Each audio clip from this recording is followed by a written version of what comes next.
اللہ من الشیطان الرجیم بسم اللہ الرحمن الرحیم وعبد اللہ اور اللہ کی عبادت کرو ولا تشرکوا بہ شیئا اور اس کے ساتھ کسی کو شریک مت ٹھہراؤ وبالوالدین اور والدین کے ساتھ احسان کا معاملہ کرو وبذی القربی اور قرابت والوں کے ساتھ والیتامی اور یتیموں کے ساتھ۔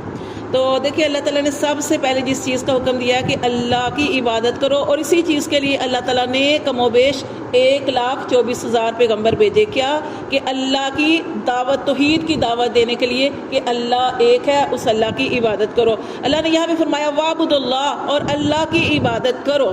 اللہ کی عبادت کیسے کرنی ہے کہ اللہ کے ساتھ کسی کو شریک نہیں ٹھہرانا۔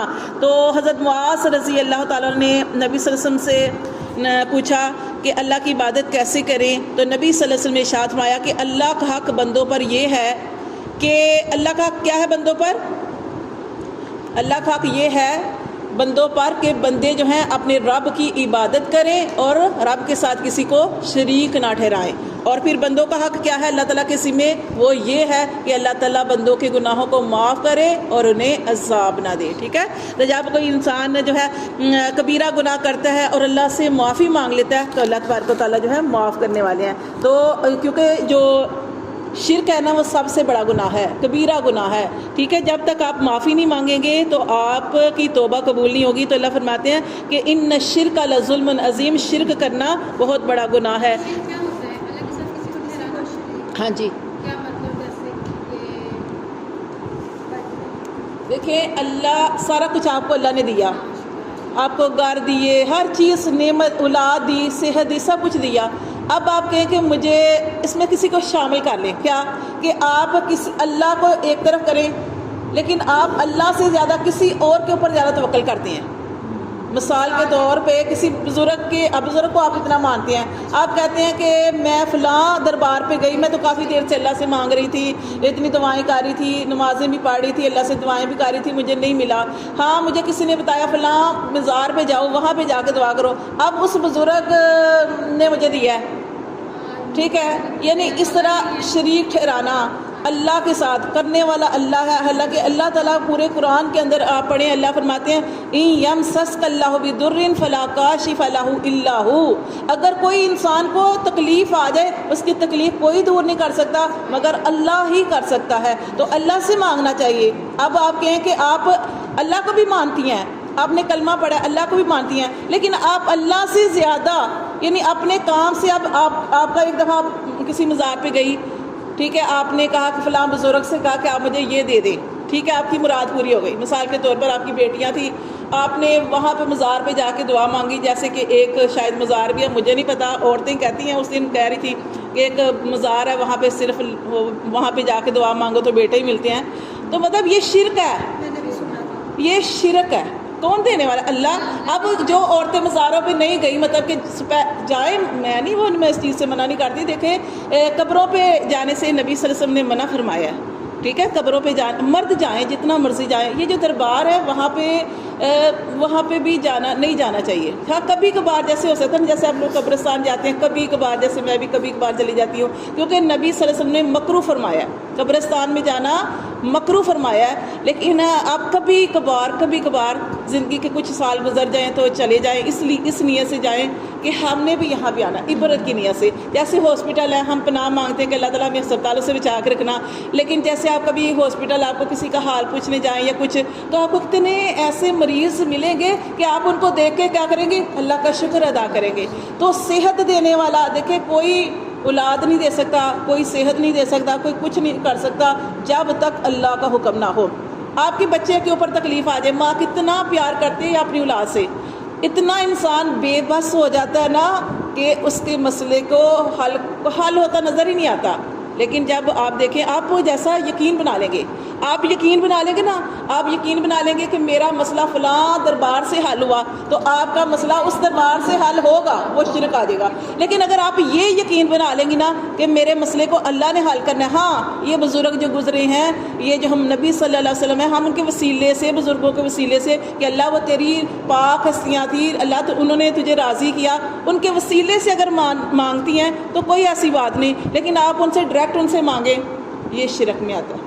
تو یہ ہے کہ اللہ کے ساتھ کسی کو شریک ٹھہرانا. اب دیکھیں کہ آپ کو کوئی مشکل آ گئی ہے, آپ یہاں پہ بیٹھی ہوئی ہیں, آپ کے اوپر کوئی مشکل آ گئی ہے, آپ کو فوراً جو ہے نا آپ کا دھیان کسی امیر رشتہ دار کی طرف چلا جاتا ہے کہ میں فلاں سے مانگ لوں گی, تو یہ بھی شرک میں آتی ہے چیز.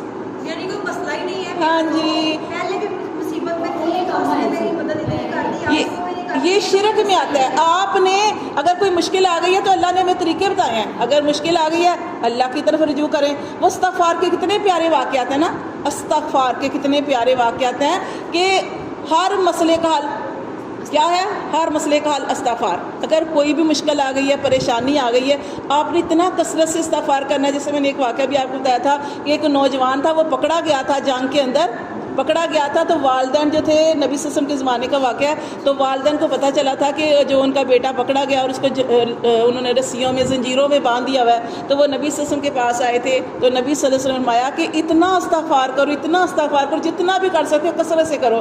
ان میاں بیوی نے اتنا استغفار کیا, اور دیکھیں یقین تھا نا, جیسا آپ گمان بنا لیں گے, تو انہوں نے اتنا استغفار کیا. کہتے ہیں کہ وہ رو رو کے, ویسے بھی والدین تھے, آپ کو پتہ ہے والدین کی دعا تو ویسے ہی جو ہے بہت قبول ہوتی ہے. اتنا استغفار کیا کہ وہ بچہ جس کمرے میں تھا, ان کا نوجوان بیٹا, جوان بیٹا تھا, وہ جس کمرے میں تھا وہ کمرہ بند تھا, تالا لگا ہوا تھا, اور جس جگہ پہ وہ تھا اس کو ساری زنجیروں میں جکڑا ہوا تھا.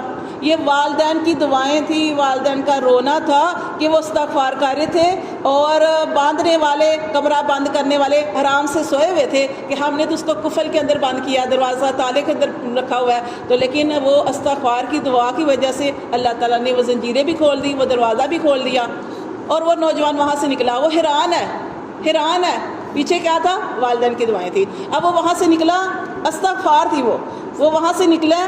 اس نے جب نکل کے نا, تو جہاں پہ اونٹ تھے نا, جہاں پہ اونٹ بندھے ہوئے تھے, وہاں پہ وہ گیا. وہاں پہ جا کے اس نے ایک اونٹ لیا, اور اسے اس اونٹ کے اوپر سوار ہو کے تو اپنے جہاں پہ اس نے آنا تھا واپس, وہاں پہ آنے جلدی اس نے جلدی کی آنے کی.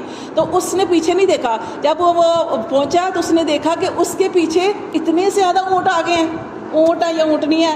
تو وہ اب والد جو جس نے نبی صلی اللہ علیہ وسلم کے پاس آ کر مسئلہ پوچھا تھا کہ اللہ کے رسول میرا بیٹا ایسے جکڑا ہوا ہے, پکڑا گیا, تو کیا کروں؟ تو آپ نے فرمایا تھا استغفار پڑھو. تو پھر وہ جو تھا والد نبی صلی اللہ علیہ وسلم کے پاس آئے, اور اس نے کہا کہ اللہ کے رسول میرا بیٹا تو آ گیا ہے استغفار کی بدولت, آپ نے جو دعا بتائی ہے. اب وہ جو اونٹ ہے, اب جس اونٹ کے اوپر سوار ہو کے آیا, پیچھے اس کے کتنے زیادہ اونٹ آ گئے ہیں. تو اللہ کے رسول ہم کیا کریں, میں کیا کروں, ان اونٹوں کا کیا کروں؟ تو آپ صلی اللہ علیہ وسلم نے وہ آیت پڑھی تھی, کتنی پیاری آیت ہے, میں نے اس دن آپ کو آیت بھی بتائی تھی کہ جو اللہ کے اوپر توکل کرتا ہے, اللہ اس کے لیے ہر مشکل سے نکلنے کا راستہ بنا دیتے ہیں.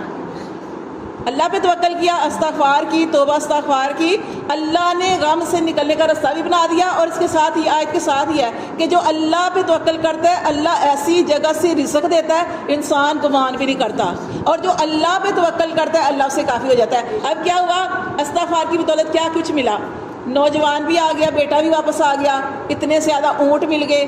آپ سے نے فرمایا کہ وہ اونٹ سارے تیرے ہیں, اللہ نے تجھے ایسی جگہ سے دیا کہ تو سوچ بھی نہیں سکتا تھا, کیوں نے تُونے اللہ کی ذات پہ توکل کیا. تو ایسا توکل کرنا, ٹھیک ہے.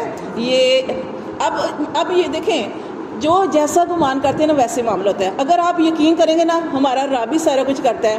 ہاں ہم وسیلے سے دعا کر سکتے ہیں, نبی صلی اللہ علیہ وسلم کے وسیلے سے دعا کر سکتے ہیں, اپنے بزرگان دین کے وسیلے سے دعا کر سکتے ہیں, لیکن ان سے ڈائریکٹ نہیں مانگنا. کہ آپ جب آپ ان سے مانگیں گے نا, پھر آپ اللہ کو پیچھے چھوڑ دیں گے, ٹھیک ہے, پیچھے چھوڑ دیں گے. تو اس لیے یہ چیزیں شرک کے اندر آتی ہیں.